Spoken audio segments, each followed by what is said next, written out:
வணக்கம். ப்ரொஃபசர் அகாடமியின் சார்பாக உங்களை அன்புடன் வரவேற்கிறோம். இன்னைக்கு டே 18. அப்படி கடகடன்னு போயிட்டே இருக்கா, நாட்கள் ஒண்ணு நகர்ந்துகிட்டே இருக்கு. அதை படிக்கணுமே இதை படிக்கணும் அப்படியே ஒரு சந்தேகத்தோட இருக்கீங்களா? அதெல்லாம் எதுவுமே இல்ல. ஒரு பதட்டம் என்பது இருக்கவே கூடாது, சரிங்களா? பதட்டம் என்ற ஒண்ணு இல்லாம நிதானமா படிங்க. டைம் வேஸ்ட் பண்ணாதீங்க. எவ்வளோ ரீல்ஸ் பார்க்கலாம், எவ்வளோ, அதாவது எப்படி சொல்றது, திரைப்படங்கள் பார்க்கலாம், நாடகங்கள் பார்க்கலாம். நம்ம இணைக்க வேண்டிய இலக்கை அடையும் வரை நம்முடைய விடாமுயற்சியில எப்பவுமே இருந்துகிட்டே இருக்கணும். ஓடிக்கிட்டே இரு, பயணத்தை மேற்கொண்டு ஓடிக்கிட்டே இரு. ஓட ஓட ஓட ஓட ஓட உனக்கு வெற்றி என்னும் பாதை உன்னை நோக்கி வந்து கொண்டே இருக்கும், சரிங்களா? சரி, ஓகே.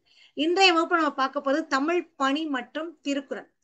தமிழ் பணியில ஃபர்ஸ்ட் பாத்தீங்கன்னா ஊவேசா ஐயாவை தான் மெயினா பார்க்க போறோம், சரிங்களா? தமிழ் பணியில ஊவேசா ஐயா தான் மெயினா பார்க்க போறோம். எந்த அளவுக்கு இவர் தமிழ் பணியில தொண்டாற்றிருக்காரு அப்படின்னு பாத்தீங்கன்னா நிறைய விஷயங்கள் இவரை பத்தி சொல்லலாம். ஏன்னா இன்னும் முக்கியமானது இந்த 99 பாட்டு, சரிங்களா? குறிஞ்சி பாட்டு இருக்கு இல்லையா, 96 நூல்கள் கிடைச்சிருச்சு, அதுல ஒண்ணு கிடைக்கல அப்படின்னு சொல்லி கவலைப்பட்டு ஈரோட்ல ஒரு வீட்டுல போய் உட்கார்ந்துருப்ப. அந்த கதை நம்ம முந்தைய வகுப்புலயே பார்த்திருக்கோம். 6ஆம் வகுப்பு படிக்கும் போதே அந்த கதையெல்லாம் படிச்சிருப்பீங்க, சரிங்களா? கொடுமுடி அப்படின்ற இடத்துலதான் அந்த நிகழ்வு நடந்தது.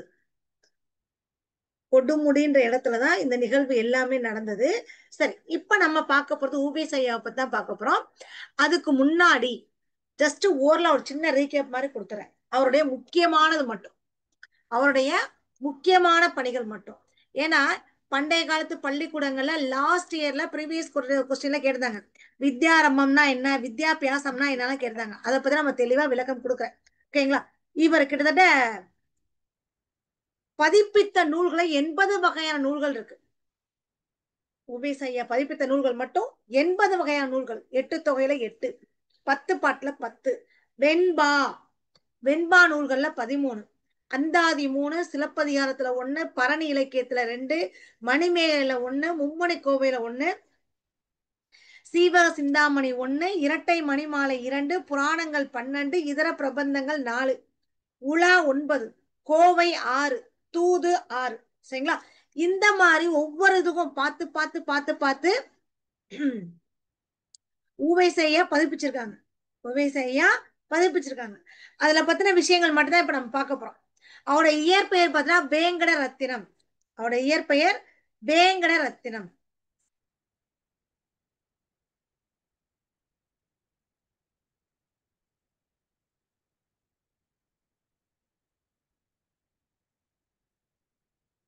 தந்தை வேங்கட சுப்பையர், சரஸ்வதி அம்மையார்.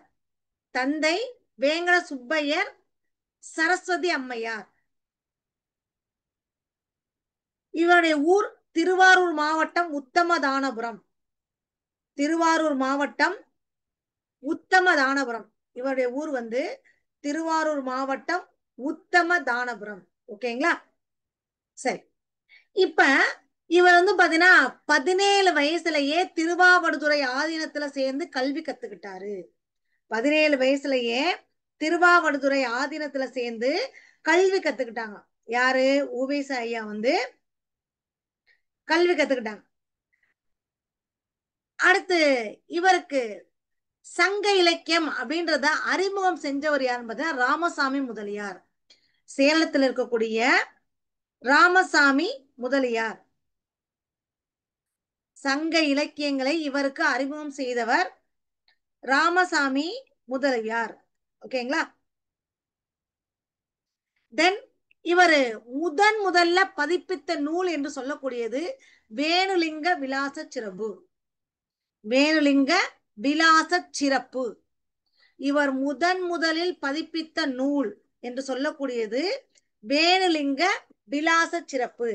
சரி, அப்படி பார்க்கும்போது இவர் முதல்ல பதிப்பித்த காப்பியம் என்ன?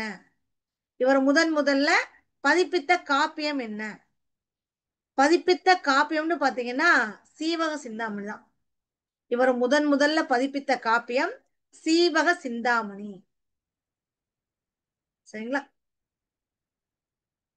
இவரு அன்பால என்ன பெயரால அழைக்கப்படுறான்னு பாத்தீங்கன்னா தமிழ் தாத்தா. அன்பால என்ன பெயரா அழைக்கப்படுறான்னா தமிழ் தாத்தா, சரிங்களா?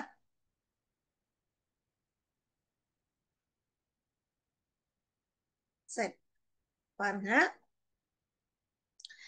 அடுத்து இவர் என்னென்ன கவிதை நூல்கள் ஏற்றிருக்காருன்னு பாத்தீங்கன்னா, கயற்கண்ணி மாலை மற்றும் தமிழ்ப்பா மஞ்சரி. என்னடா மேம் ரொம்ப பொறுமையா நடத்துறாங்களே, ஏன்னா ஊவேசாவை பொறுத்த வரைக்கும் இதுல கேட்காத கேள்விகளே கிடையாது. இவரை பத்தின விஷயங்கள் எப்பவுமே கேட்டுட்டே இருப்பாங்க. அதனாலதான் ஊவேசா ஐயாவை பத்தி ரொம்ப பொறுமையா நிதானமா நான் சொல்லிக்கிட்டு இருக்கேன். ஏன்னா இவர் முதல்ல பதிப்பித்த காப்பியம் என்று சொல்லக்கூடியது என்னது? சீவக சிந்தாமணி. சரி, இவர் முதல்ல பதிப்பித்த நூல் என்ன? வேலுலிங்க விலாச சிறப்பு. இவரை மக்கள் எப்படி அழைக்கிறாங்க? தமிழ் தாத்தா என்று அழைக்கிறாங்க. இவருக்கு ஒரு பட்டம் கொடுத்தார். சங்கராச்சாரியார் என்ற ஒரு நபர் இவருக்கு பட்டம் கொடுத்தார். என்ன பட்டம் என்றால் தட்சணாத்திய கலாநிதி. தட்சணாத்திய கலாநிதி என்ற பட்டத்தை கொடுத்தார். எந்த வருஷம்னா 1925ல சங்கராச்சியார் தட்சணாத்திய கலாதி என்ற பட்டத்தை வழங்கி ஊவேசா ஐயா அவர்களை சிறப்பித்தார். இவருடைய ஆசிரியர் மகாவித்துவான் மீனாட்சி சுந்தரனார். இவருடைய ஆசிரியர் மகாவித்துவான் மீனாட்சி சுந்தரனார். ஓகேங்களா? ஊவேசா ஐயா அவர்களுடைய ஆசிரியர் மகாவித்துவான் மீனாட்சி சுந்தரனார். நம்ம ஏற்கனவே சான்றோர் சித்திரத்துல மீனாட்சி சுந்தரனார் பத்தி நம்ம படிச்சிருக்கோம். சரிங்களா? ஏற்கனவே அவங்க சொல்லியிருக்காங்க அவரை பத்தின விஷயங்கள். ஏன்னா மகாவித்வான் மீனாட்சி சுந்தரனார் புலமை கதிரவன் என்ற பெயரால் சிறப்பிக்கப்படுபவர். தமிழக இலக்கிய வரலாற்றிலேயே புலமை கதிரவன் என்ற தமிழர்களால் போற்றிய தமிழ் மொழி பெரும் புலவர் தான் இந்த மகாவித்வான் மீனாட்சி சுந்தரனார். இவரு திருச்சிராப்பள்ளிக்கு பக்கத்துல அதவத்தூர் அப்படின்ற ஒரு ஊர்ல பிறந்தவர் தான். திருவாவூர்துறை மடத்தின் தலைமை புலவராக விளங்கியவர் தான் மகாவித்வான் மீனாட்சி சுந்தரனார். ஏன்னா மீனாட்சி சுந்தரனார் தமிழ் அறிஞர்களை தேடி கண்டுபிடித்து வழி செவி திறந்து கற்றவர். அதே மாதிரி இவர்கிட்ட கற்றவர் தான் ஊவேசா ஐயா அவர்கள். சரிங்களா? இப்ப இதுலயே ரெண்டு விதமான கேள்வி இருக்கு. ஏன்னா நம்ம ஊவேசா ஐயாவையும் பாக்குறோம், மீனாட்சி சுந்தரனாரையும் பாக்குறோம். ஊவேசா ஐயாவையும் பாக்குறோம், மீனாட்சி சுந்தரனாரையும் பாக்குறோம். மீனாட்சி சுந்தரனார் புலமை கதிரவன் என்ற பெயரால் சிறப்பிக்கப்படுபவர். சரிங்களா?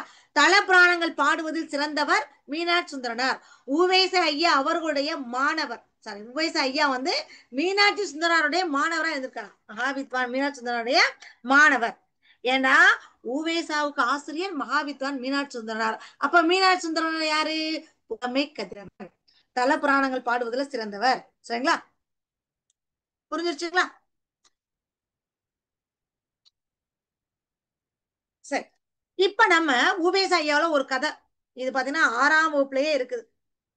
ஒரு வீட்டுல போய் வாசல்ல உட்காந்து அவருக்கே தெரியாம போய் கேட்பாரு, அந்த ஓலைச்சுவடிலாம் கொடுங்க, நான் எழுதி பதிப்பிக்க போறேன்னு கேட்பாரு. உடனே அவர் என்ன சொல்லுவாரு? நான் அந்த ஓலைச்சுவடிலாம் போய் ஆத்துல விட்டா எனக்கு நல்லது புண்ணியம் கிடைக்கிறதுக்காக நான் வச்சிருக்கிறேன், நீ என்ன அதை கொண்டு வந்து கேட்கறேன்னு சொல்லிட்டு கோவப்பட்டு உள்ள போயிடுவாரு. இவர் என்ன பண்ணாரு? உவேச ஐயா அவருக்கே தெரியாம பக்கத்து வீட்டு திண்ணையில போய் படுத்துறாரு. சரிங்களா? பக்கத்து வீட்டுல திண்ணையில போய் படுத்துவாரு. காலையில கோழி கூவனா அந்த வீட்டுக்கார ஓலைச்சுவடியோட ஆத்துக்கு போறாரு. ஆத்துக்கு போறத உவேசா ஐயா பாத்துட்டாரு. அவரை பின்னாடியே போய் மறைஞ்சுகிட்டே போய் ஒரு புதருக்கு பின்னால ஒளிஞ்சுக்கிட்டாராம். ஒரு புதருக்கு பின்னால ஒளிஞ்சுக்கிட்டாரு. வீட்டுக்காரர் என்ன பண்ணாரு? அதை நீராடிட்டு அந்த ஓலைச்சுவடி எல்லாத்தையும் ஆத்துல போய் விடுறாரு. ஓலைச்சுவடி ஆத்துல விட்டு அவர் வெளியேறிட்டாரு. இவர் என்ன பண்ணாரு? வேகமா போய் அந்த ஓலைச்சுவடி எல்லாத்தையும் தேடி தேடி எடுக்கிறாரு. அதுல இருந்த எல்லாத்தையும் எடுத்துட்டு தன்னோட வேட்டியை வச்சு தொடச்சிருக்காரு. அந்த இருக்க சுவடி எல்லாத்தையும் வாசிக்க தொடங்குறாரு. அவருடைய கண்ணுல அப்படி கண்ணீர் பெருகுது. ஏன்னா அவர் தேடி தேடி அலைஞ்சது அந்த இலக்கியங்கள் தான். அவர் தேடி தேடி அலைஞ்சது அந்த இலக்கியங்கள் தான். அந்த இலக்கியம் அவருடைய கையில கிடைச்சிருச்சு இல்லையா? அதை பார்த்துட்டு அவர் ரொம்ப சந்தோஷம். இந்த நிகழ்வு எங்க நடந்துச்சுன்னு பாத்தீங்கன்னா ஈரோடு மாவட்டம் கொடுமுடி என்ற ஊர்ல தான் நடந்துச்சு. சரிங்களா?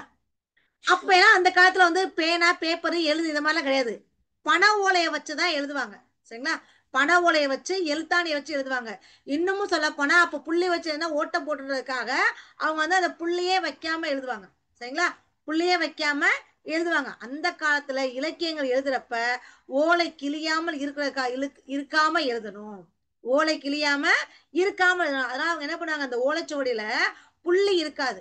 நம்ம அந்த ஒற்றை கொம்பு ரெட்டை கொம்பு இருக்காது. சரிங்களா? ஒற்றை கொம்பு ரெட்டை கொம்பு இருக்கும், ஆனா வித்தியாசம் தெரியாது. வித்தியாசம் நம்மளா அந்த முதல் சொல்லையும் கடைசி சொல்லையும் பார்த்துட்டு அண்டர்ஸ்டாண்ட் பண்ணி நம்ம படிச்சுக்கணும். சரிங்களா? இவருடைய ஓலைச்சுவடிகள் எல்லாமே பாதுகாக்கப்பட்ட இடங்கள் என்று சொல்ல பாத்தீங்கன்னா கீழ்த்திசை சுவடிகள் நூலகத்துல இருக்குது, அரசாவண காப்பகம் சென்னையில இருக்குது, உலக தமிழ் ஆராய்ச்சி நிலையம் சென்னையில இருக்குது, சரஸ்வதி மகால் சரிங்களா, சரஸ்வதி மகால் தஞ்சை சரஸ்வதி மகால் நூலகம் தஞ்சாவூர்ல இருக்குது. இவர் பதிப்பித்த நூல்கள் நிறைய 80. அந்த 80ல 8 தொகை 8 10 பாட்டு 10. காப்பியம் வந்து சீவக சிந்தாமணி 1, முதல்ல பதிப்பித்த காப்பியம் சீவக சிந்தாமணி. சிலப்பதிகாரம் 1, மணிமேகலை 1. ஓகேங்களா, மணிமேகலையில 1. இவருக்கு 96 பூக்களோட பேர் மட்டும் தான் கிடைச்சிருக்கு தெளிவா, 3 பூக்களோட பேர் தெளிவா கிடைக்கல. ஆனா அவர் என்ன பண்ணிட்டாரு, முயற்சியை கைவிடல.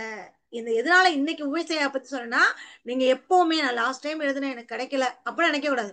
உங்களுடைய முயற்சியை என்னைக்குமே கைவிடக்கூடாது. விடாமுயற்சி இருக்கும் பொழுது விண்ணை தொடும் அளவுக்கு கூட நீங்க போயிடலாம். சரிங்களா, விடாமுயற்சி என்பது உங்களோட கையில தான் இருக்கு, உங்களோட மனசுலதான் இருக்குது. அதை வச்சா நீங்க அப்படியே ஆழ்ந்து ஊன்று படிச்சுக்கிட்டே இருக்கணும். நம்ம ஒரு விஷயத்த கத்துக்கணும்னா அதுக்கு கடின உழைப்பு இருந்தா மட்டும்தான் நம்மளால இருக்க முடியும். சரிங்களா, இப்போதைக்கு நமக்கு படிப்பு மட்டும்தான் பெரிய ஊன்றுகோலே. ஒவ்வொரு ஊரா போய் தேடி தேடி ஓரளவுக்கு கண்டுபிடிச்சான்னு வச்சுக்கோங்க, ஓரளவுக்கு கண்டுபிடிச்சு எழுதிட்டார். இன்னும் சொல்ல போனா அவருடைய வாழ்க்கை வரலாற என் சரிதம் அப்படின்ற தலைப்புல நம்ம எல்லாருக்குமே தெரியும். 80s 90s 70s எல்லா கிட்ஸுக்குமே தெரியும். ஆனந்த் விகடன் அப்படின்ற ஒரு இதழ் இருக்கு. அந்த இதழ்ல என் சரிதம் என்ற பெயர் நூலா வெளிவந்திருக்கு. எதுக்கு, உவேசா அவர்களுடைய வாழ்க்கை வரலாறு பத்தின கதை. அது வந்து என் சரிதம் என்ற தலைப்புல போட்டிருப்பாங்க. சரிங்களா, இவருக்கு உவேசா அப்படின்றதுக்கு என்ன அர்த்தம்னா, உத்தமதானபுரம் வேங்கட சுப்புவின் மகனார் சாமிநாதன். உத்தமதானபுரம் வேங்கட சுப்புவின் மகனார் தான் சாமிநாதன். ஏன்னா இந்த சாமிநாதன் சரிங்களா, அவருடைய ஆசிரியர் அவருக்கு வச்ச பேர் தான் சாமிநாதன். சரிங்களா, சரி இப்ப பாருங்க. இயற்பெயர் வேங்கடரத்தினம், வேங்கட சுப்பரைய, சரஸ்வதி அம்மையார், திருவாரூர் மாவட்டம் உத்தமதானபுரம். சரிங்களா, 19/2/1855 இருந்து 28/4/1942 அவருடைய காலமே அவ்வளவுதான். 1942 இறந்துட்டார். இவருக்கு சங்க இலக்கியங்களை அறிமுகம் செய்தவர் யாருன்னு பாத்தீங்கன்னா சேலம் ராமசாமி முதலியார். இவருக்கு சங்க இலக்கியங்களை அறிமுகம் செய்தவர் யாரு, சேலம் ராமசாமி முதலியார். ஓகேங்களா, இவருடைய இசை ஆசிரியர் என்று சொல்லக்கூடியவர் சோமசுந்தர பாரதியார். முதல்ல பதிப்பித்த நூல் வேணுலிங்க விலாச சிறப்பு. முதல்ல இவர் பதிப்பித்த காப்பியம் சீவக சிந்தாமணி. இவர் மக்களால் தமிழ் தாத்தா என்று அழைக்கப்படுகிறார். இவர் பதிப்பித்த கவிதை நூல் என்று சொல்லக்கூடியது கயற்கண்ணி மாலை மற்றும் தமிழ்ப்பா மஞ்சரி. கயற்கண்ணி மாலை மற்றும் தமிழ்ப்பா மஞ்சரி.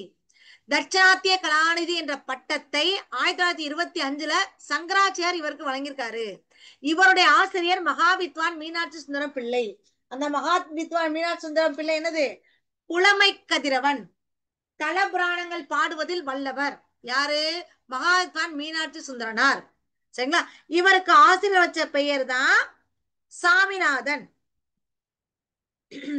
இவருடைய வாழ்க்கை வரலாறு எப்படி இருக்குது, என் சரிதம் சரிங்களா என்ற நூலாக ஆனந்த விகடன வெளிவந்திருக்கு. இவருக்கு அந்த ஓலைச்சுவடி கதை நடந்த இடம் ஈரோடு மாவட்டத்துல கொடுமுடி என்ற ஊர். சரிங்களா, குறிஞ்சிப்பாட்டுல 99 பூக்கள். இவரு தன்னுடைய வீட்டுக்கு தியாகராஜர் விலாசம் என்று தன்னுடைய நண்பர் பெயரே வச்சிருக்காரு.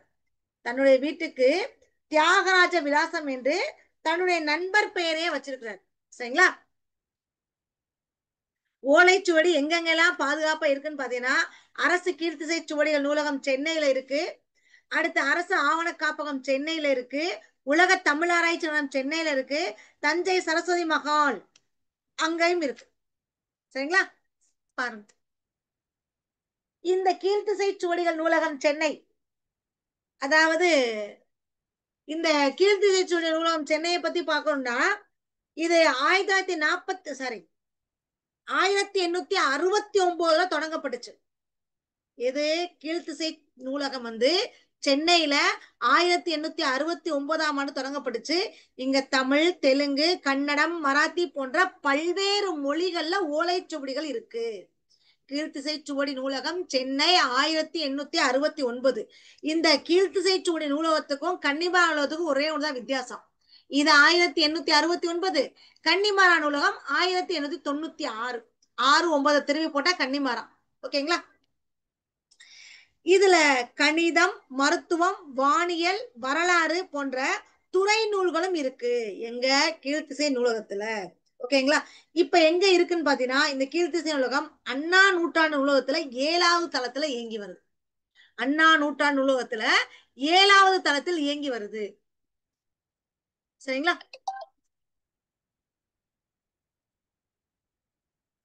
இவரை பதிப்பித்த நூல்கள் மொத்தம் 80.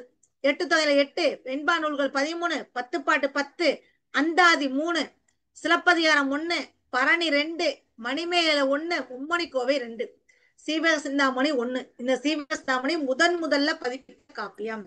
இரட்டை மணிமாலை 2, புராணங்கள் 12. சரிங்களா? இதர பிரபந்தங்கள் 4, உலா 9, கோவை 6, தூது 6.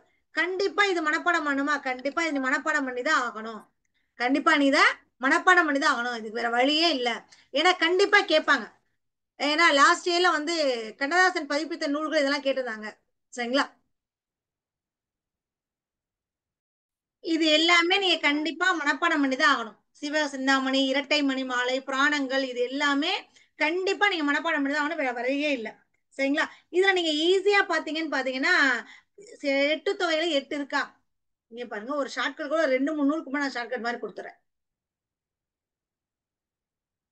8 தொகை 8.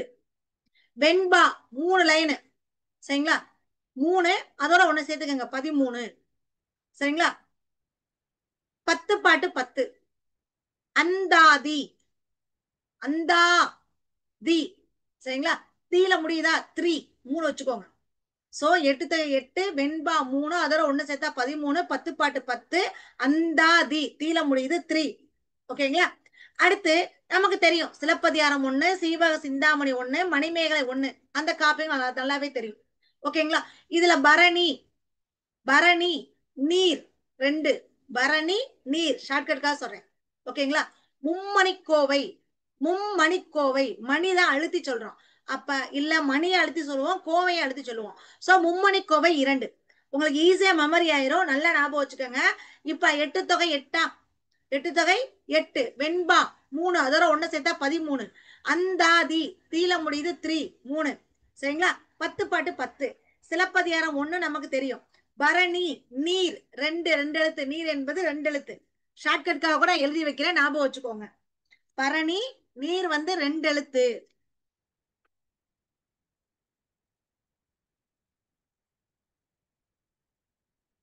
எட்டு தொகை 8. ஓகேங்களா? ஏன்னா உங்களுக்கு வந்து அந்த ஷார்ட்கட் ரொம்ப ரொம்ப முக்கியம். அது ஈஸியா மெமரி வச்சுக்கோங்க. வெண்பா 3 இருக்கா?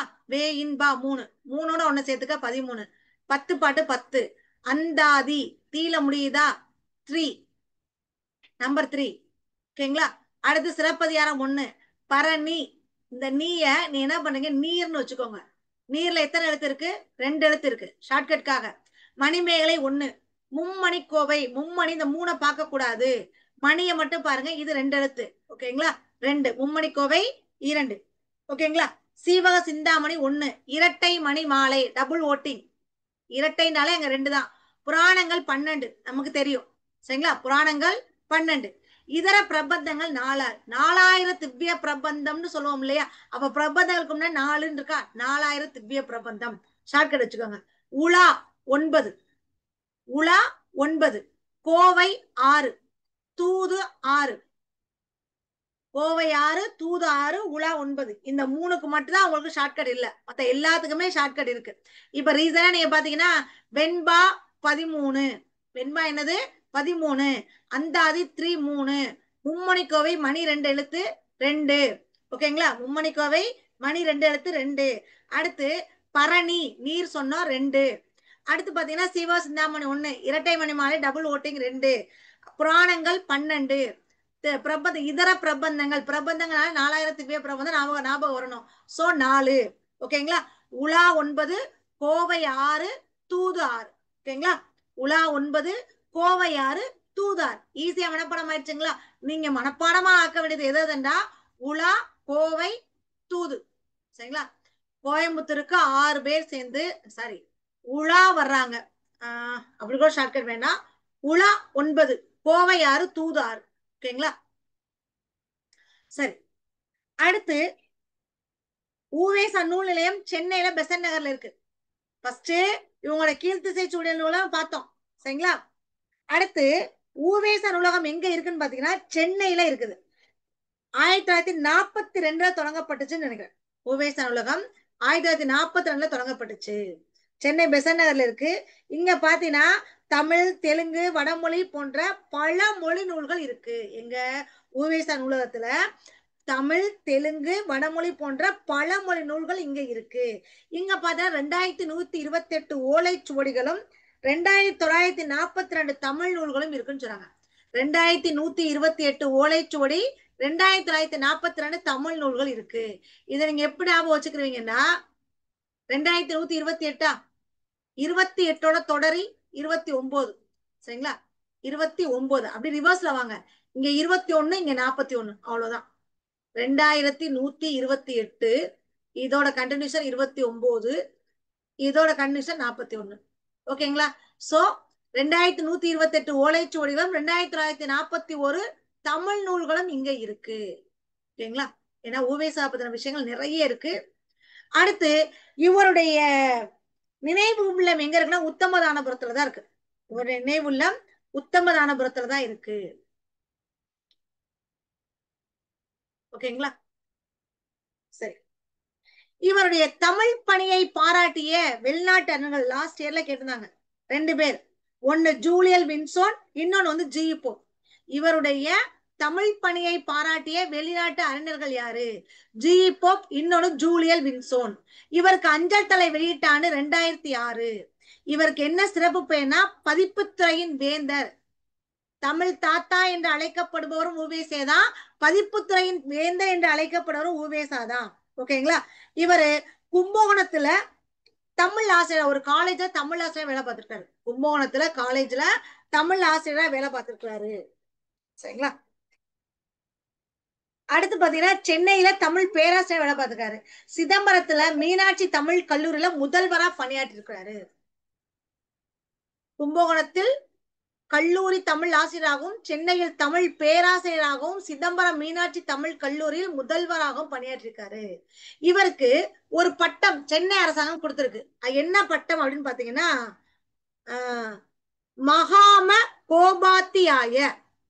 மகாம கோபாத்தியாய என்ற பட்டத்தை சென்னை அரசாங்கம் 1906ஆம் ஆண்டு இவருக்கு கொடுத்திருக்கு. இவருக்கு கொடுத்திருக்கு. நிறைய பட்டங்களும் வாங்கியிருக்காரு. என்னன்னா திராவிட வித்யா பூஷணம், திராவிட வித்யா பூஷணம், அது மட்டுமல்ல தாட்சிணாத்திய கலாநிதி, இந்த பட்டங்களையும் இவர் வாங்கியிருக்கிறார். இந்த பட்டத்தையும் இவங்க வாங்கியிருக்காங்க. அது மட்டுமல்ல 1932ல இவருக்கு சென்னை பல்கலைக்கழகம் டாக்டர் பட்டத்தையும் கொடுத்திருக்கு. சரிங்களா? இவருக்கு சென்னை பல்கலைக்கழகம் தமிழ் டாக்டர் பட்டத்தையும் கொடுத்திருக்கு. யார் காப்பார் தமிழை என தமிழ் அன்னை ஏங்கிய போது நான் காப்பேன் என்று கூறியவர் யாருன்னா ஊவேசா. யார் காப்பார் தமிழை என தமிழ் அன்னை ஏங்கிய போது நான் காப்பேன் என்று கூறியவர் ஊவேசா. சரிங்களா?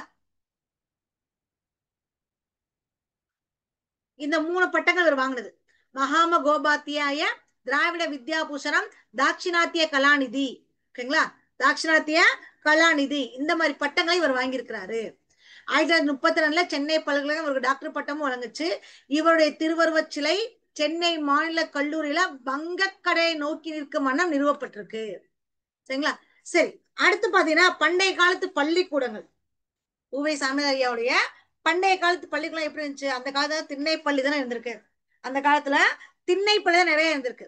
திண்ணைப்பள்ளி, மடப்பள்ளி என்றெல்லாம் இருந்திருக்கு. ஏன்னா இன்னும் சொல்ல போனா சென்னை புரசவாக்கத்துல எம்சிடி முத்தையா உயர்நிலை பள்ளி ஆசிரியரோட சங்கத்துல முதற் சொற்பொழிவாக இவர் நிகழ்த்திருக்கிறார். சரிங்களா? இவர் நிகழ்த்திய சொற்பொழிவு சுதேசமித்திர இதழ்ல வெளியாச்சா. சரிங்களா? சென்னையில புரசைவாக்கத்துல சர் எம்சிடி முத்தையா உயர்நிலை பள்ளியில ஆசிரியர் சங்கத்துல முதற் சொற்பொழிவாக இவர் 20/7/1936 நிகழ்த்தப்பட்டு 16/8/36 சுதேசமித்திரன் வார இதழ்ல வெளியாச்சு. இப்ப நம்முடைய நாட்டிலேயே அதிகமா பழைய காலத்துல உபாத்தியாயருடைய வீடு தான் பள்ளிக்கூடமா இருந்துச்சு. உபாத்தியாயர்னா யாரு? ஆசிரியர் தான். உபாத்தியாயர்னா யாரு? ஆசிரியர். பாடத்தை அந்த காலத்துல எப்படி தெரியுமா படிச்சாங்க? அதாவது ஒரு வாத்தியார் வீட்டுக்கு போய் அவங்களுக்கு தேவையான எல்லா பணிகளையும் செஞ்சுட்டு அவங்களோட பாடத்தை கத்துக்குவாங்க. எல்லா பணியும் செஞ்சுட்டு அவங்க போய் பாடத்தை கத்துக்குறாங்க. கணக்காயர் அப்படின்றதுனா உபாத்தியாயருக்கு பெயர் தான். கணக்கு என்பது நூலோட பேரு. அந்த வாத்தியாருக்கு பேரு கணக்காயர்னு சொல்லுவாங்க, உபாத்தியாயர்னு சொல்லுவாங்க. ஊருக்கு பொதுவான இடத்துல ஒரு பெரிய மரத்துல போயிட்டு ஒரு மேடை இருக்கும். அது கூட சிவகார்த்திகேயன் படம் கூட ஒரு படம் இருக்கு பாத்தீங்களா, அவங்க ஒரு ஒரு மரத்துக்கு தின்ன மாதிரி போட்டு உட்காந்துருப்பாங்க இல்லையா, அந்த மாதிரிதான் ஒரு மரம் இருக்கும். அந்த மரத்துக்கு கீழே சொல்லி கொடுப்பாங்க. சரிங்களா? அத மன்றம்னு சொல்லுவாங்க, அம்பலம்னு சொல்லுவாங்க. ஏன்னா மன்றம் என்று சொல்லக்கூடியது மரத்துல இருக்கக்கூடிய திண்ணை தான். அதுக்கப்புறம் தான் அந்த மரத்துல இருக்கக்கூடிய திண்ணை வந்து திண்ணை பள்ளியா மாறுச்சு. மரத்துல கூட திண்ணை எப்படி மாறுச்சு? திண்ணை பள்ளியா மாறுச்சு. அது மட்டுமல்ல, மரத்துல இருக்கக்கூடிய பள்ளிக்கூடங்கள் எல்லாமே கொஞ்சம் கொஞ்சமா குடிசைகளா மாறுச்சு. அதுக்கப்புறம் அந்த மடப்பள்ளிகள் நிர்வாகம் பண்ணுச்சு. மடப்பள்ளிகள் வந்து நிறுவனாங்க. ஒவ்வொரு இடத்துலயும் ஒவ்வொரு மடப்பள்ளிகள் நிறுவனாங்க. இன்னொன்னு பாத்தீங்கன்னா, பள்ளி என்று சொல்லக்கூடிய ஒரு சொல்லாகப்பட்டது ஜைன ஜைன மடங்களுக்கும் பாடசாலைகளுக்கும் பொதுவான பெயரா இருந்துச்சு. பள்ளி என்று சொல்லக்கூடிய ஒரு சொல்லாகப்பட்டது ஜைன மடங்களுக்கும் பாடசாலைகளுக்கும் ஒரு பொதுவான பெயரா இருந்துச்சு. ஏன்னா பாடசாலை வேற மடங்கள் வேறு என்ற வேறுபாடு இல்ல, எல்லாமே ஒன்னாதான் இருந்துச்சு. சரிங்களா? பள்ளின்ற பேர் என்னாச்சு? ரெண்டுக்குமே பொதுவான பெயரா இருந்துச்சு.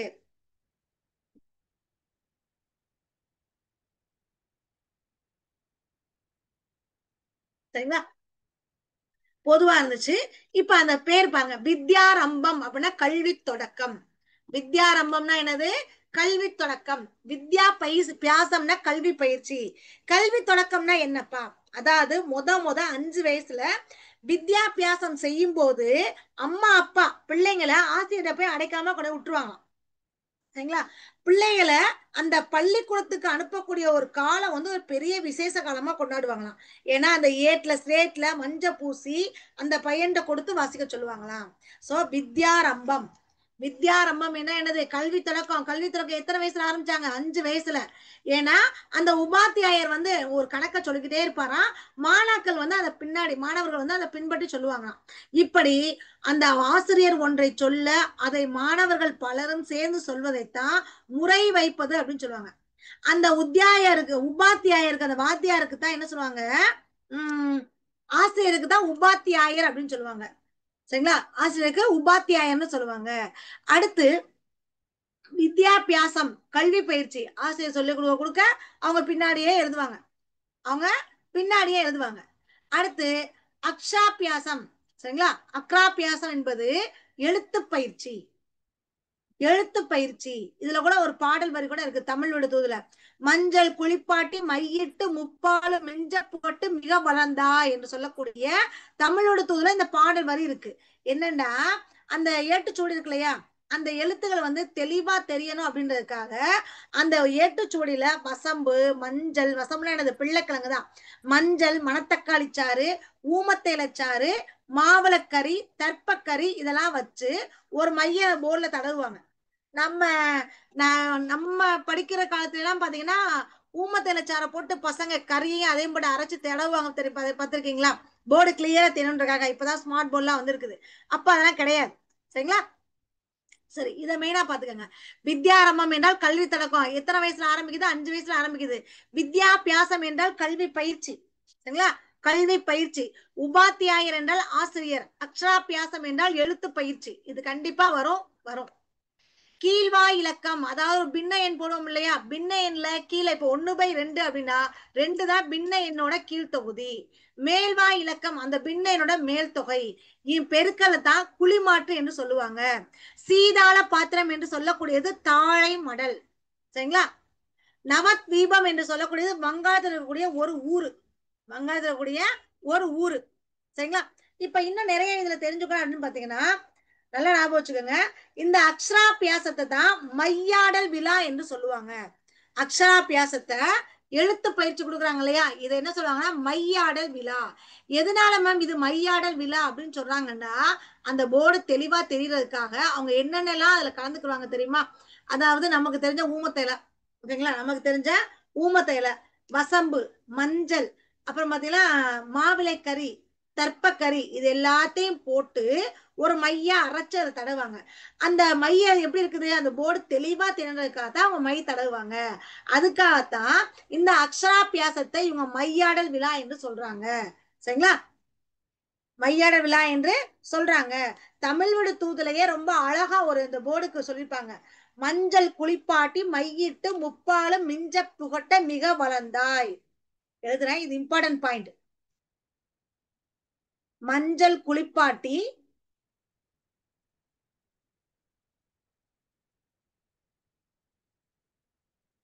வரப்போற நாட்கள்ல எல்லாமே ரொம்ப இம்பார்ட்டன்டா தான் கொடுப்பேன். சரிங்களா? மையிட்டு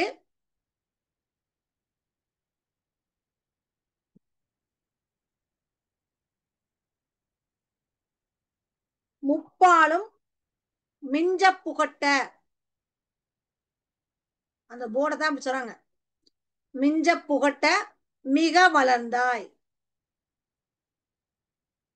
இந்த பாடல் வரி எதுல இருக்குன்னா தமிழ் விடு தூதுல இருக்கு.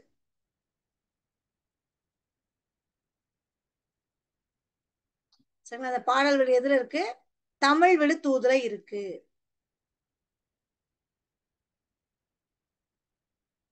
ஓகேங்களா? சரி, அடுத்து கீழ்வாய் இலக்கம், மேல்வாய் இலக்கம், குழிமாற்று, நெல் இலக்கம் இது எல்லாத்தையுமே ஆசிரியர் வந்து என்ன பண்ணுவாரு, உபாத்தியாயர் கண்டிப்பா மனப்பாடம் பண்ண வச்சிருவாரா? கண்டிப்பா மனப்பாடம் பண்ண வச்சிருவாங்க. அது மட்டுமல்ல, எழுத்தாணிகள் வந்து 3 வகையான எழுத்தாணிகள் இருக்கு. மடக்கெழுத்தாணி, வாரெழுத்தாணி, குண்டெழுத்தாணி என்று சொல்லக்கூடிய 3 வகையான எழுத்தாணிகள் இருக்கு. ஓகேங்களா? இன்னொன்னு வந்து பாத்தீங்கன்னா, அந்த சுவடிகளை வைக்கிறதுக்கும் எடுத்துட்டு போறதுக்கும் உபயோகப்படக்கூடிய ஒரு கருவிக்கு தூக்குன்னு பேரு. அந்த கருவியை தான் அசைன்னு சொல்லுவாங்க. அந்த கருவியை தான் அசைன்னு சொல்லுவாங்க. ஓகேங்களா? அடுத்து இப்போ ஸ்கூல்ல காலைல வெள்ளனை யார் வராங்களோ அவங்க என்ன சொல்லுவாங்கன்னா பேத்தான் அப்படின்னு சொல்லுவாங்க. பேத்தான். ஏன்னா பேத்தான் என்றால் மத்தவங்களோட வேறான தனிப்பெருமை உடையவன் என்பது பொருள். அந்த காலத்துல பிள்ளைகளுக்கு மணல் தான் ஸ்லேடு, பனை ஏடு தான் புத்தகம், எழுத்தாணி தான் பேனா. இதை சொன்னவர் ஊவேசா. பிள்ளைகளுக்கு மணல் தான் ஸ்லேட்டு, பனை ஏடு தான் புத்தகம், எழுத்தாணியே பேனா என்று கூறியவர் யாருன்னா ஊவேசா. ஓகேங்களா? புரிஞ்சிருச்சுங்களா? திண்ணை பள்ளிக்கூடத்துல ஏகப்பட்ட அறிஞர்கள் படிச்சிருக்காங்க. திண்ணை பள்ளிக்கூடத்துல ஏகப்பட்ட அறிஞர்கள் படிச்சிருக்காங்க. நல்லா ஞாபகம் வச்சுக்கோங்க. வரலாற்றாய்வாளர் என்று சொல்லக்கூடிய டாக்டர் ராஜ மாணிக்கனார் மௌன குருட்டு தான் படிச்சிருக்காரு. மௌன குருட்டு. வரலாற்றாளர் என்று சொல்லக்கூடிய டாக்டர் மா ராச மாணிக்கனார் யார்கிட்ட படிச்சிருக்காருன்னா மௌன குருட்ட படிச்சிருக்காரு. அவரும் திண்ணை பள்ளிக்கூடங்கள்ல படிச்சவர் தான். சரிங்களா? ஏன்னா மில்டன் என்று சொல்லக்கூடிய சொர்க்க நீக்கத்தை தமிழ் மொழிபெயர்த்தவரும் உயிரின மருத்துவருமான வெள்ளக்கால் சுப்பிரமணியர். வெள்ளக்கால் சுப்பிரமணியர் வந்து திருநெல்வேலியில கணபதியார் திண்ணை பள்ளிக்கூடத்துல 4 வருஷம் படிச்சிருக்காரு. அது மட்டுமல்ல, வரலாற்றாய்வாளர் மற்றும் தமிழறிஞர் என்று சொல்லக்கூடிய ராசமாணிக்கனார் மௌன குருட்ட படிச்சிருக்கிறாரு. இன்னும் சொல்லப்போனா நம்முடைய மதுரை பல்கலைக்கழக துணைவேந்தராக இருந்தவர் சுபமாணிக்கம். சரிங்களா? சுபமாணிக்கம் அவரும் ஒரு திண்ணைப்பள்ளில தான் படிச்சாரு. அது எங்க இருக்குன்னா மகிபாலன் பட்டி நடேசனார் அந்த திண்ணைப்பள்ளில அவர் படிச்சிருக்காரு. சரிங்களா? அடுத்து பாத்தீங்கன்னா நற்றிணை நூலோட சொல்லக்கூடிய உரை ஆசிரியர் பின்னத்தூர் நாராயணசாமி அவரும் ஒரு திண்ணைப்பள்ளில தான் படிச்சிருக்காரு. ஓகேங்களா? சோமசுந்தர பாரதியார் அவர் வந்து பாரதியுடைய நண்பர் மற்றும் வழக்கறிஞர். சரிங்களா? இவரும் எட்டயபுரம் திண்ணை பள்ளிக்கூடம் தான் படிச்சிருக்காரு. இதெல்லாம் ஜஸ்ட் நீங்க தெரிஞ்சுக்கிட்டா போதும். திண்ணைப்பள்ளியில படிச்சவங்க யார் யாருன்னு ஒரு ஒரு ஆப்ஷன் மாதிரி கொடுத்து தவறானவர்கள் யார் யாருன்னு கேட்பாங்க. ராஜமாணிக்கனார் திண்ணைப்பள்ளியில படிச்சிருக்காரு, பின்னத்தூர் நாராயணசாமி திண்ணைப்பள்ளியில படிச்சிருக்காங்க, சோமசுந்தர பாரதியார் திண்ணைப்பள்ளியில படிச்சிருக்காங்க. ஓகேங்களா? நல்லா ஞாபகம் வச்சுக்கோங்க. இன்றைய வகுப்பு நம்ம உவேசாவை பத்தி முக்கியமான குறிப்புகள் என்னென்ன தெரிஞ்சுக்கணும் அப்படின்னு பாத்தீங்கன்னா, இவர் பதிப்பித்த நூல்கள் மொத்தம் 80. பதிப்பித்த நூல்கள் மொத்தம் 80. எட்டு தொகை 8, 10 பாட்டு 9, வெண்பா 10 பாட்டு 10, வெண்பா நூல்கள் 13, அந்தாதி 3, மும்மணிக்கோவை 2. ஓகேங்களா? பரணி 2, சிலப்பதிகாரம் 1, மணிமேகலை 1, இரட்டை மணிமாலை 2, புராணங்கள் 12, இதர பிரபந்தங்கள் 4. சரிங்களா? உலா 9, கோவை 6, தூது 6. குறிஞ்சிப்பாட்டுல எத்தனை பூக்கள் இருக்குன்னு பாத்தீங்கன்னா 99. அவர் ஓலைச்சுவடி கதை நடந்த இடம் எங்க இருக்குன்னா ஈரோடு பக்கத்துல கொடுமுடி என்ற ஊர். இவருடைய வாழ்க்கை வரலாறு எந்த இதழ்ல வெளிவந்துச்சுன்னு பாத்தீங்கன்னா ஆனந்த விகடன் இதழ்ல என் சரிதம் என்று வந்திருக்கு. இவருடைய இயற்பெயர் வேங்கரத்தினம். இவருடைய ஆசிரியர் வைத்த பெயர் தான் சாமிநாதன். இவருடைய கவிதை நூல்கள் கயற்கண்ணி மாலை மற்றும் தமிழ்ப்பா மஞ்சரி. இவருக்கு சிறப்பு பெயர் வந்து தமிழ் தாத்தா. சிறப்பு பெயர் தமிழ் தாத்தா மற்றும் பதிப்புத்துறையின் வேந்தர். ஏன்னா 80 நூல்கள் பதிப்பிச்சிருக்காரு இல்லையா? அப்ப பதிப்புத்துறை வேந்தர் மற்றும் தமிழ் தாத்தா என்ற பெயரால் அழைக்கப்படுபவர் ஊவேசா. ஊவேசா என்ற சொல்லோட என்னது? உத்தமதானபுரம். அந்த ஊர் என்னது? உத்தமதானபுரம். ஓகேங்களா? உத்தமதானபுரம் வேங்கட சுப்பையருடைய மகன் தான் இந்த ஊவேசா சாமிநாதன். தென்னை பள்ளிக்கூடங்கள்ல என்னென்ன இருந்துச்சு? அதாவது வித்யாரம்பம் என்றால் கல்வி தொடக்கம், வித்யாபியாசம் என்றால் கல்வி பயிற்சி, அக்ஷராபியாசம் என்றால் எழுத்து பயிற்சி, கீழ்வாய் இலக்கம் என்றால் பின்னையனின் கீழ்ப்பகுதி, மேல்வாய் இலக்கம் என்றால் பின்னையனின் மேல் பகுதி, குழி மாற்று என்று சொல்லக்கூடியது பெருக்கல் வாய்ப்பாடு, சீதாள பாத்திரம் என்று சொல்லக்கூடியது தாழை மடல். சரிங்களா? அடுத்து தமிழோட தூதுல இருக்கக்கூடிய ஒரு பாடல் வரிகள் திண்ணை பள்ளிக்கூடத்துல அந்த போர்டை பத்தி சொல்லிருக்காங்க. மஞ்சள் குளிப்பாட்டி மையிட்டு முப்பாலும் மிஞ்ச புகட்ட மிக வளர்ந்தாய். சரிங்களா? புரிஞ்சுச்சுங்களா?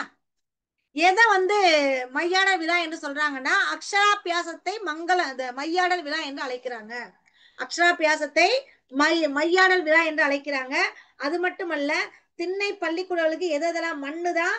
சரிங்களா?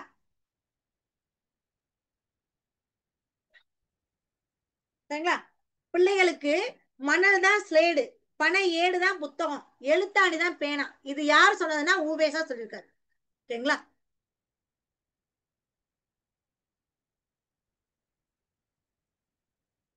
புரிஞ்சுச்சுங்களா?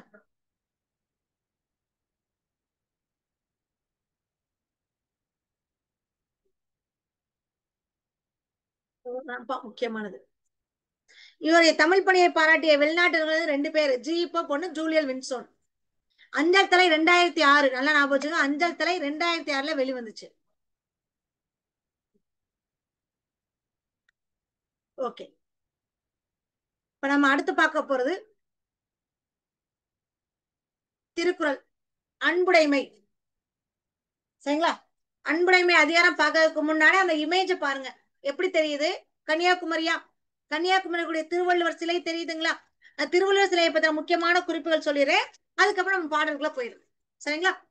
இந்தியாவுடைய தெற்கு எல்லை என்று சொல்லக்கூடிய கன்னியாகுமரியில தான் திருவள்ளுவர் சிலை நிறுவப்பட்டிருக்கு. யாரால? தமிழக அரசால.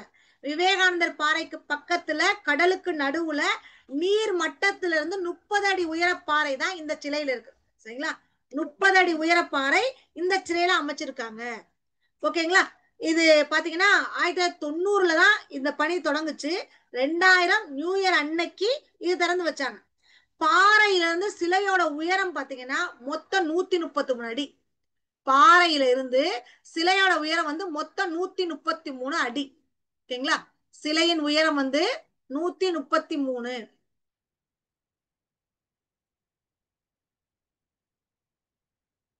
சிலையின் உயரம் 133 அடி. ஓகேங்களா? அடுத்து பாத்தீங்கன்னா இது எந்த வருஷம் திறந்து வச்சாங்கன்னு பாத்தீங்கன்னா 2000. சரிங்களா? ஜான்வரி 1. 2000 ஜான்வரி 1. எந்த வருஷம் ஆரம்பிச்சாங்க? 90ல ஆரம்பிச்சாங்க. 1990ல ஆரம்பிச்சாங்க. இந்த பாறை வந்து சிலையோட உயரம் வந்து 133 அடி. எதுக்கு? இந்த 133 அடி எதை குறிக்குது? திருக்குறள் கூடிய மொத்த அதிகாரங்களையும் குறிக்குது. அறத்துப்பாட அதிகாரத்தை உணர்த்துறதுக்காக இந்த பீடம் இருக்கு இல்லையா? இந்த பீடம் வந்து 38 அடி.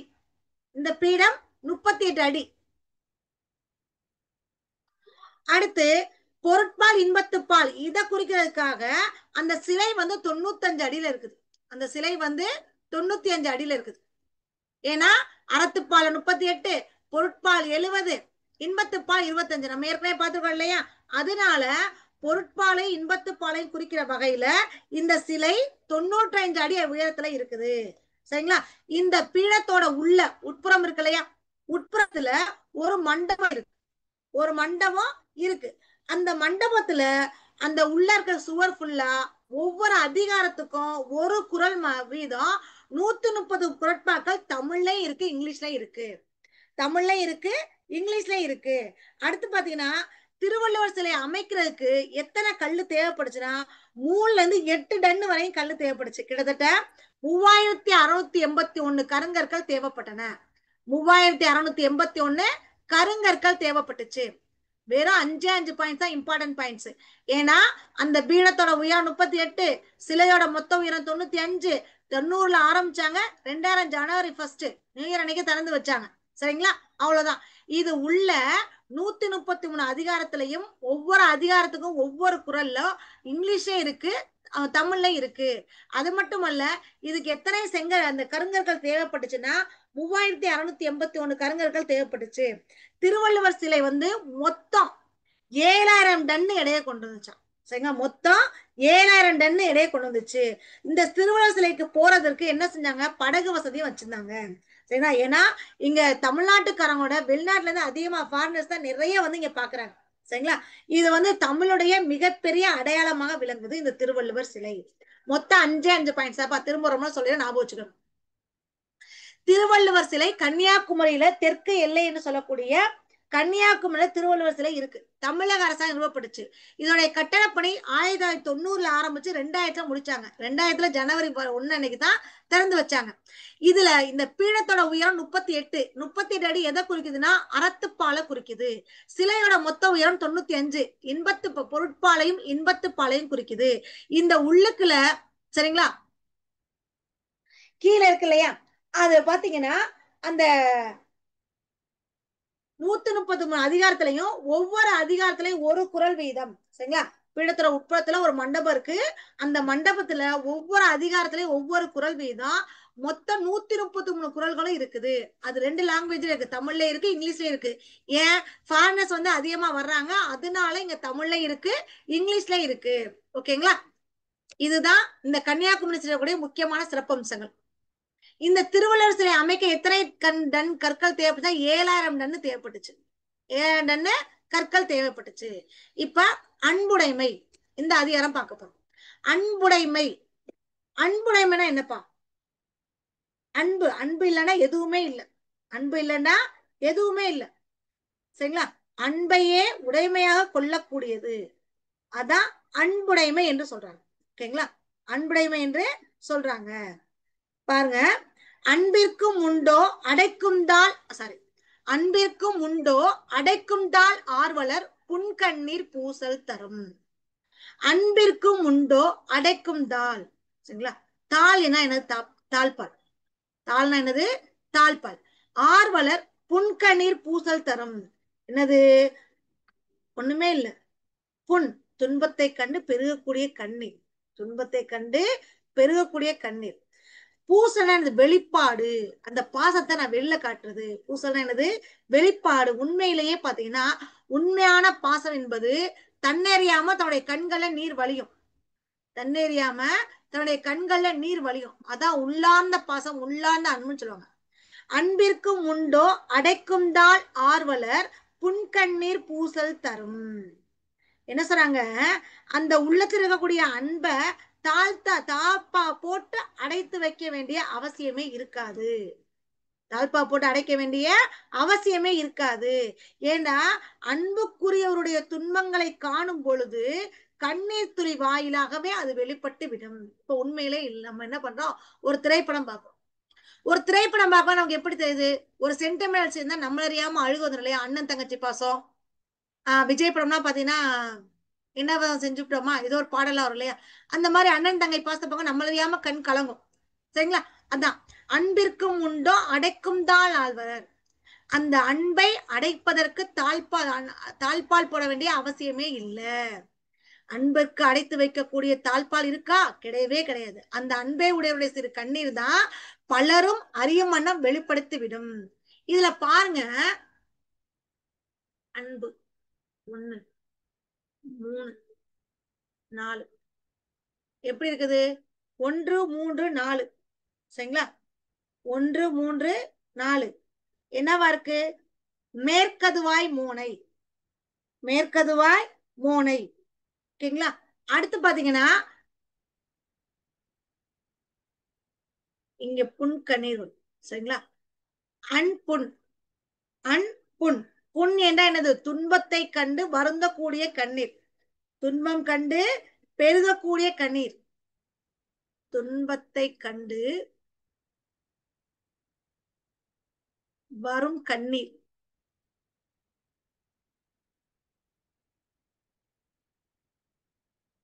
ஓகேங்களா? பூசல் என்றால் வெளிப்படுவது. வெளிப்படுவது. 1 3 4 மேற்கதுவாய் மோனை. மேற்கதுவாய் மோனை.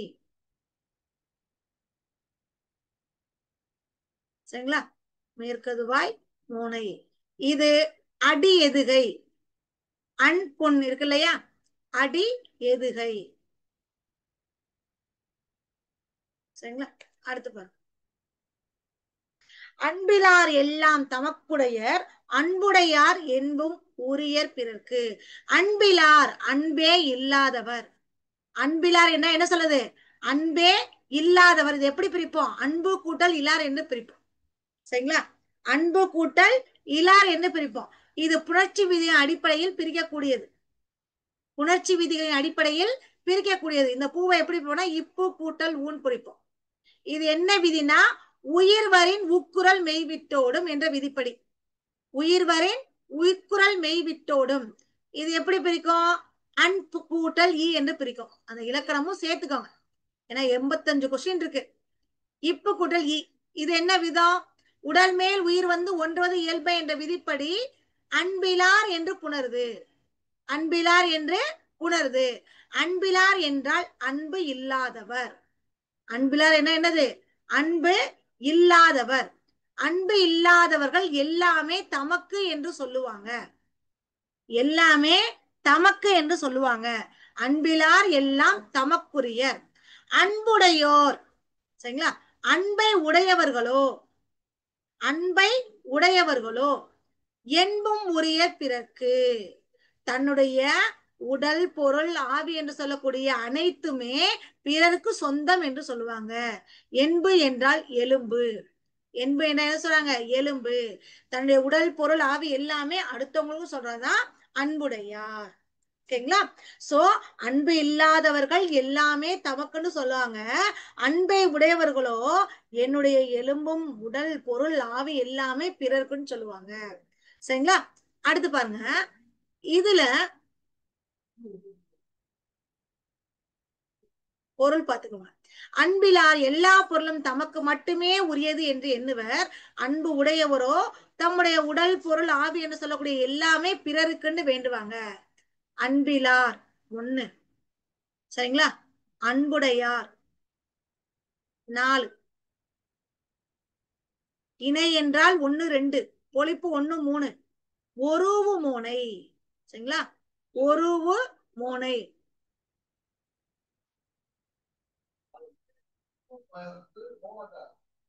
1 4. ஓகேங்களா? ஒருவு மோனை.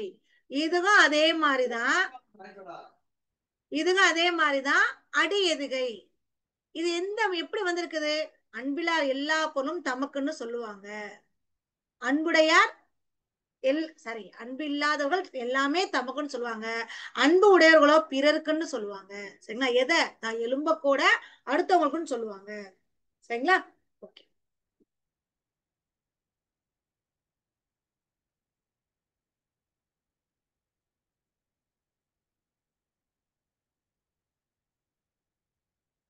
ஓகே. அடுத்து பார்க்கலாமா?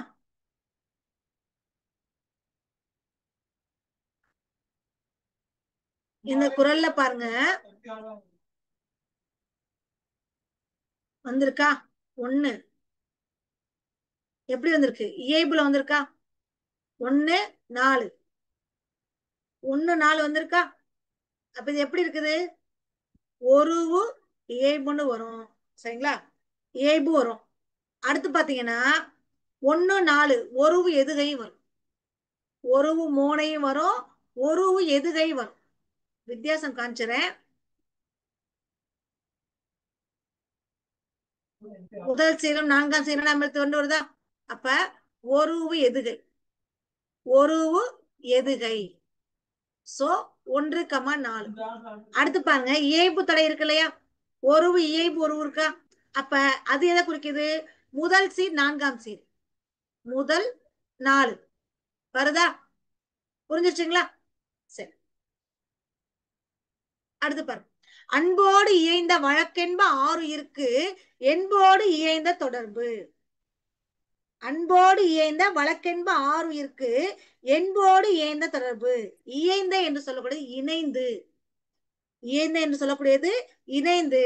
வழக்கென்ப வாழ்க்கை நெறியில சொல்லப்படுவது. சரிங்களா? ஆருயிர்க்கு அருமையான உயிர். என்போடு இயைந்த தொடர்பு, எலும்போடு உடலோட இயைந்த தொடர்பா இருக்கு. எலும்போடு உடலோடு இயைந்த தொடர்பா இருக்கு. என்ன சொல்றாங்க? உடம்போடு உயிர் இணைந்து இருப்பது போல, உடம்போடு உயிர் இணைந்து இருப்பது போல வாழ்க்கையில நெறியோடு அன்போடு இணைத்து இருக்கு. வாழ்க்கை நெறியோட அன்பு இணைந்து இருக்கு. சரிங்களா? ஏன்னா அருமையான உயிருக்கு உடம்போடு பொருந்தி இருக்கின்ற உறவு, அன்போடு பொருந்தி வாழ்க்கக்கூடிய வாழும் வாழ்க்கையின் பயன். சரிங்களா? இப்ப இதுல என்னென்ன இருக்கு? அன்பு என்பு அடி எதுகையா? அன்பு என்பு அடி எதுகை. புரிஞ்சு போச்சா? அடுத்து 1,4 இணை மோனை, இணை மோனை, சாரி ஒருவு மோனை 4,1. சரிங்களா? ஒருவு மோனை அடி எதுகை. புரிஞ்சிருச்சுங்களா? ஓகே. அடுத்து அன்பு ஈனும் ஆர்வம் உடைமை அது ஈனும் நண்பெண்ணும் நாடா சிறப்பு. அன்பு ஈனும் ஆர்வம் உடைமை அது ஈனும் நண்பெண்ணும் நாடா சிறப்பு. ஈனும் என்றால் தரும், கொடுக்கும். அன்பை கொடுக்கும் ஆர்வம் உடைமை அது ஈனும் நண்பெண்ணும் நாடா சிறப்பு. அன்பு என்ன சொல்லக்கூடியது? என்னது? அடுத்தவங்கிட்ட எந்த அளவுக்கு விருப்பம் வாழ்ற தன்மையை தருது. சரிங்களா? அது எல்லார்ட்டையுமே நட்பு என்று சொல்லக்கூடிய அளவற்ற சிறப்பை கொடுக்கக்கூடியதாக இருக்கு. நண்பெண்ணும் நட்பு என்னும். சரிங்களா? நண்பெண்ணும் முதல்ல சொன்ன விதிப்படிதான் இதுவும் வரும். நட்பு என்று சொல்லக்கூடிய, சரிங்களா, நட்பு என்னும் சொல்லக்கூடிய நாடா சிறப்பு, சிறப்பை தரக்கூடியதா இருக்கு. அன்பு ஈனும், ஈனும் என்றால் தரும், கொடுக்கும். இது எல்லாத்தையும் கொடுக்கும். தரும், கொடுக்கும். சரிங்களா? அது ஈனும் பாருங்க, அன்பு பிறரிடம் விருப்பம் உடையவராக வாழும் தன்மையை தரும். எல்லார்ட்டையுமே நட்பு என்ன சொல்லக்கூடிய அளவற்ற சிறப்பை தரக்கூடியது. இந்த அன்புடைய மேல பாத்தீங்கன்னா எல்லாமே ஒருவு முனை கலந்ததாவே இருக்கும். ஒருவு முனை கலந்ததாவே இருக்கும். 1,4. ஏன்னா இணை என்று சொல்லக்கூடியது 1,2. சரிங்களா? பொழிப்பு 1,3. ஒருவு 1,4. சரிங்களா? இணை பொழிப்பு ஒருவு. கூளை 1, 2, 3. மேற்கதுவாய் 1, 3, 4. கீழ்கதுவாய் 1, 2, 4. கீழ்கதுவாய் 1, 2, 4. இப்ப நமக்கு என்ன இருக்கு? 1 இருக்கு, 4 இருக்கு. அப்ப என்னவாயிருச்சு? ஒருவு மோனையை குறிக்குது. சரிங்களா?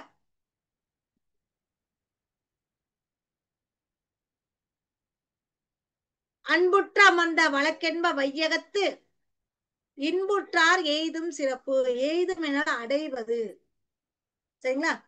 இன்புற்றார் இல்லற வாழ்க்கையில் சுகத்தை பெற்றவர்கள் எய்தும் சிறப்பை அடைவார்கள், சிறப்பை அடைவார்கள். அன்புற்ற அமர்ந்த, அன்புடையவராக இல்லறத்தில் ஒழுகிறாள. சரிங்களா? பயன் என சொல்லப்படுவது. அன்புற்ற அமர்ந்த வழக்கென்ப வையகத்து, வையகம் என்றால் உலகம், வையகம் என்றால் உலகம். ஞாலம் என்றாலும் உலகம்தான், ஞாலம் என்றாலும் உலகம்தான். சரிங்களா? தாரணி, தரணி, அதுவும் உலகம்தான். புரிஞ்சுச்சுங்களா? அதுவும் உலகம்தான். அன்புற்ற அமர்ந்த வழக்கென்ப வையகத்து இன்புற்றார் எய்தும் சிறப்பு. இது எதை குறிக்குது? அடி எதுகைய குறிக்குது. அடி எதுகைய குறிக்குது. சரிங்களா? உலகத்துல இன்பத்தோட இருந்து வாழ்கின்ற அடையக்கூடிய சிறப்பாகப்பட்டது அன்பு உடையவரோட பொருந்தி வாழக்கூடிய வாழ்க்கையின் பயன் என்று சொல்றாங்க. பயன் என்று சொல்றாங்க. அறத்திற்கே அன்பு சார்பு என்ப அறியார் மரத்திற்கும் அஃதே துணை.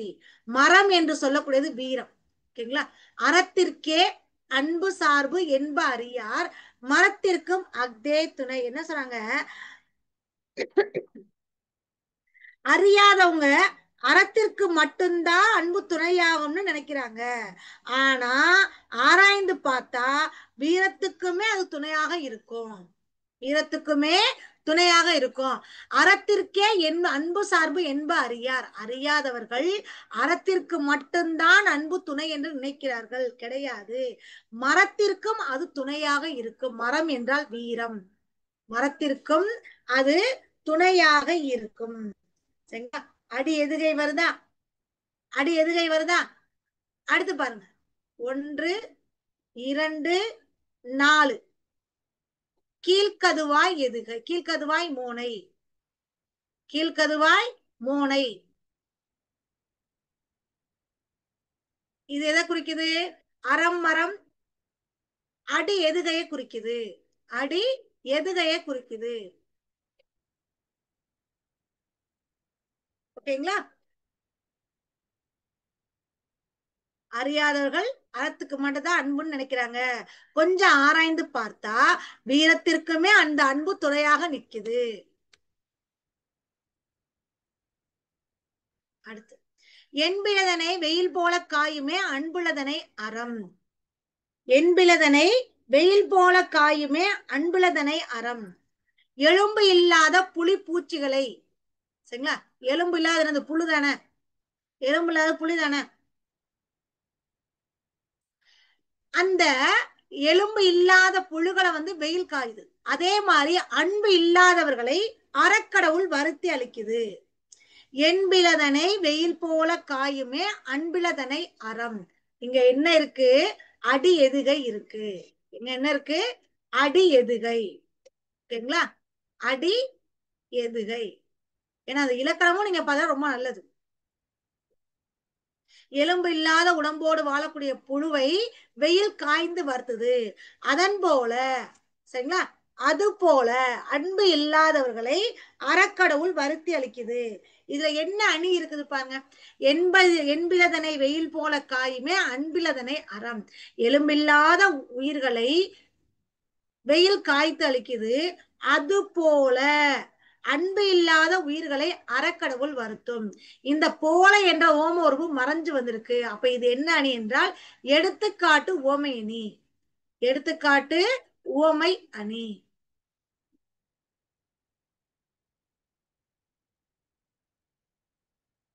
சரிங்களா?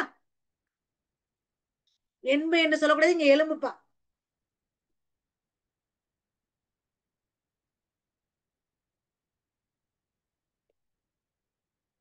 அன்பகத்தில்லா உயிர் வாழ்க்கை வன்பார்க்கன் வற்றல் மறந்தலை தற்று. அன்பகத்தில்லா உயிர் வாழ்க்கை. அன்பு உள்ளத்துல இல்லாதது.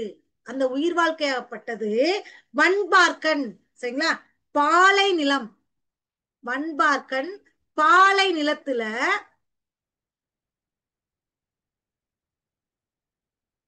சரிங்களா? அன்பகத்தில்லா இது எப்படி பிரிப்போம்? அன்பு கூட்டல் அகத்து கூட்டல் இல்லா என்று பிரிப்போம். சரிங்களா? அன்பு கூட்டல் அகத்து கூட்டல் இல்ல. இதை பிரித்து எழுதுல கண்டிப்பா கேட்பாங்க. உள்ளத்தில் அன்பு இல்லாதவங்களுடைய உயிர் வாழ்க்கையாகப்பட்டது எப்படி இருக்குது? பாலை நிலத்துல பட்ட மரம் தழிந்த மாதிரி இருக்குது. பாலை நிலத்துல பட்ட மரம் தழிந்த மாதிரி இருக்குது. சரிங்களா? வற்றை என்றால் வாடிய மரம். இந்த வற்றை எதை குறிக்குது? தொழிற்பெயரை குறிக்குது. வற்றை என்பது வாடிய மரம். இலக்கண குறிப்புல தொழிற்பெயரை குறிக்குது. சரிங்களா? அகத்தில் அன்பு இல்லாத கூடிய உயிர் வாழ்க்கை எப்படி இருக்குது? வளமற்ற பாலினத்துல பட்டமரம் தழைத்ததை போன்று உள்ளது. புறத்திருப்பெல்லாம் எவன் செய்யும் யாக்கை அகத்துறுப்பு பண்பிலவர்க்கு. யாக்கை என்று சொல்லக்கூடியது உடம்பு. யாக்கை என்று சொல்லக்கூடியது உடம்பு. சரிங்களா? புறத்துறுப்பெல்லாம், புறத்துறுப்பு என்னது? கையி காலு எல்லாம் இருக்கு இல்லையா? எவன் செய்யும் யாக்கை, என்ன பயன்? அகத்துறுப்பு, மனசுல உறுப்பு, மனசுல இருக்கக்கூடிய உள்ளத்துல அன்பு இல்லாதவங்களுக்கு அந்த கையி கால் இதெல்லாம் இருந்து என்ன பிரயோஜனம்?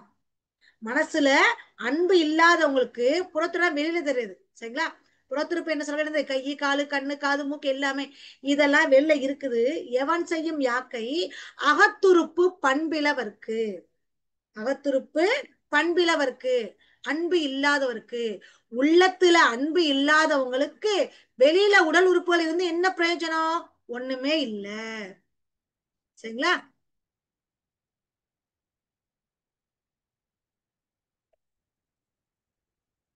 அன்பின் வழியது உயிர்நிலை அக்திலார்க்கு. அன்பின் வழியது உயிர்நிலை அக்திலார்க்கு என்பதோல் போர்த்த உடம்பு. அன்பின் வழியது உயிர்நிலை அக்திலார்க்கு. இங்கே அன்பு அன்புன்னு வந்திருக்கா? அடி எதுகை, அடி எதுகை. சரிங்களா? 1 4. ஒருவு மோனை, ஒருவு மோனை என்பதோல் போர்த்த உடம்பு. சரிங்களா? சோ அன்பின் வழி எது? அன்பின் வலையில் இருக்கக்கூடிய உடம்பு தான் உயிர் நின்றக்கூடிய உடம்பாக இருக்கு. அன்பு இல்லாதவருக்கு, அந்த அன்பு இல்லாதவங்களுக்கு, சரிங்களா, இருக்கக்கூடிய உடம்பாகப்பட்டது எலும்ப தோல் போர்த்த வெற்று உடம்பு அப்படின்னு சொல்றாங்க. தோல் பூர்த்தப்பட்ட வெற்று உடம்பு என்று சொல்றாங்க. ஓகேங்களா? அன்பின் வலியது உயிர்நிலை அக்திலார்க்கு என்புதோல் போர்த்த உடம்பு. என்பு என்று சொல்லக்கூடியது இங்க எதை குறிக்குது? எலும்பை குறிக்குது. என்பு என்று சொல்லக்கூடியது இங்கு எலும்பை குறிக்குது. ஓகேங்களா? சரி, இதுவரை நம்ம திருக்குறள்ல அன்புடைமை அதிகாரம் பார்த்தாச்சு. நம்ம ஒரு குறள் பார்க்கும் போது அதிகாரம் மட்டும் பார்க்கல, குறள் மட்டும் பார்க்கல, என்ன சொல்றோம், அதனுடைய இருக்கக்கூடிய அணிகள் பார்க்கிறோம், என்னென்ன இலக்கண குறிப்புகள் இதையும் பார்க்கிறோம். சரிங்களா? இனிமே வரக்கூடிய வகுப்புகள்ல எல்லாமே கலந்து என்னென்ன இம்பார்ட்டன்ட் இருக்கோ அது ஃபுல்லாவே கொடுத்துருவேன். திருக்குறள்ல டைரக்டாவே கொடுத்துருவேன், அடையும் கொடுப்பேன். அதிகாரம் எந்த அளவுக்கு நம்ம ரீட் பண்றோமோ அதே மாதிரி இந்த திருக்குறள் என்ன அணின்றதை நீங்க மெயினா பாத்துக்கோங்க. ஓகேங்களா?